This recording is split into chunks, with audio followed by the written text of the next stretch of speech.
60% dos jovens de periferia sem antecedentes criminais já sofreram violência policial. A cada 4 pessoas mortas pela polícia, 3 são negras. Nas universidades brasileiras, apenas 2% dos alunos são negros. A cada 4 horas, um jovem negro morre violentamente em São Paulo. Aqui quem fala é Primo Preto, mais um sobrevivente. A discriminação nunca desapareceu. Ela apenas mudou de forma, saiu das ruas e das leis e agora vive dentro das máquinas.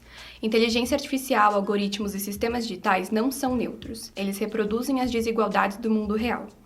Mais de 25% das pessoas no mundo já sofreram discriminação em serviços digitais ou presenciais, segundo a Unesco. No Brasil, 1 em cada 4 cidadãos já foi prejudicado por sistemas automatizados em transporte, educação ou atendimento público. Plataformas e algoritmos invisibilizam minorias e comunidades periféricas em até 30% das análises. O que antes era óbvio, agora é invisível. O que antes era humano, agora é código. O efeito continua: separar, excluir, decidir quem recebe atenção e quem fica de fora.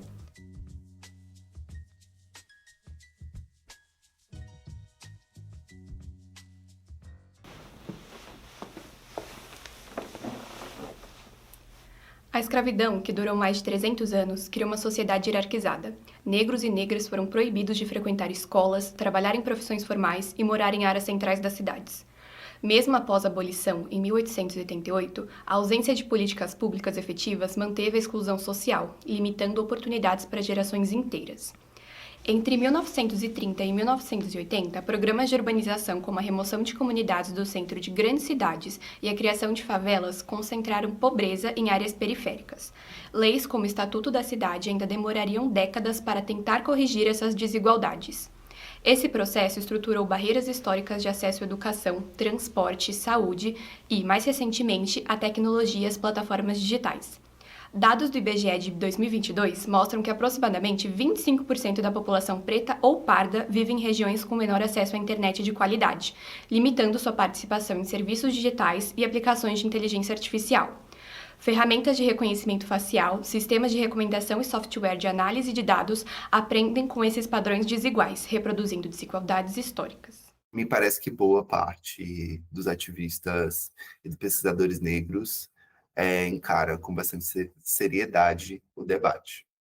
Quando a gente abre um pouco para pessoas que pesquisam sobre e que não são necessariamente racializadas, ou seja, a branquitude nesses espaços, que ainda é a maioria, frequentemente me parece que esse assunto é lidado como de menor importância. E, assim, há diversas organizações da sociedade civil e a iniciativa privada que pautam esse tema de maneira genérica, como se fosse algo em abstrato. Inclusive, existem vários recursos discursivos que eles utilizam para posicionar isso de uma maneira que pareça menos relevante. A discriminação algorítmica acontece quando sistemas de inteligência artificial reproduzem desigualdades históricas da sociedade. Ou seja, o algoritmo não cria preconceito, ele aprende com dados que refletem exclusões reais. Estudos da Universidade Zumbi dos Palmares mostram que sistemas de reconhecimento facial usados por órgãos públicos identificam incorretamente pessoas negras em até 40% dos casos, enquanto o erro entre pessoas brancas fica abaixo de 5%. Isso gera invisibilidade direta, já que quem foi marginalizado historicamente é novamente prejudicado, agora por uma máquina. Tem um outro aspecto também que é legal olhar, que é, as pessoas, 2, os dados utilizados para esse treinamento. Normalmente as IAs elas são treinadas com bancos de dados. Bancos de dados são basicamente informações sobre coisas que já aconteceram, né?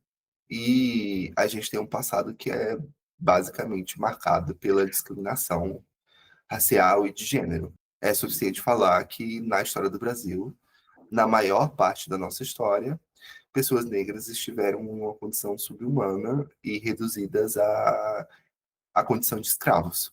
Então, o nosso registro histórico está muito relacionado a essa condição, né? Os nossos dados, a nossa construção cultural está muito relacionada a esse problema, além da misoginia, além de, enfim, todos os outros problemas que nós temos. Além disso, plataformas digitais de recomendação priorizam conteúdos que já são populares entre grupos privilegiados. Isso significa que artistas periféricos, comunidades minoritárias e vozes historicamente marginalizadas muitas vezes nunca aparecem para o público. Uma invisibilização sistemática que reforça desigualdades culturais e sociais. A exclusão digital também se manifesta no cotidiano. Aplicativos de transporte, serviços de entrega e ferramentas de monitoramento podem bloquear usuários de forma errada ou impedir o acesso a serviços essenciais, como aconteceu com entregadores de plataformas que dependem do reconhecimento facial ou de análise automatizada de dados. Em termos conceituais, a discriminação algorítmica é a materialização da desigualdade histórica em decisões automatizadas. Ela transfere para as máquinas os mesmos padrões que o mundo real já produziu, tornando invisíveis certos grupos e reforçando privilégios existentes. Pessoas relatam ter sido identificadas como suspeitas sem motivos, negadas em plataformas digitais ou invisibilizadas por sistemas que deveriam ser justos. No Brasil, uma pesquisa do Instituto de Tecnologia e Sociedade revelou que mais de 40% dos sistemas de monitoramentos utilizados por órgãos públicos apresentam falhas que afetam desproporcionalmente populações periféricas. Um exemplo emblemático é o caso de Thiago Alves, entregador negro do iFood, que em 2024, após se registrar no sistema de reconhecimento facial da plataforma, foi bloqueado sem explicação.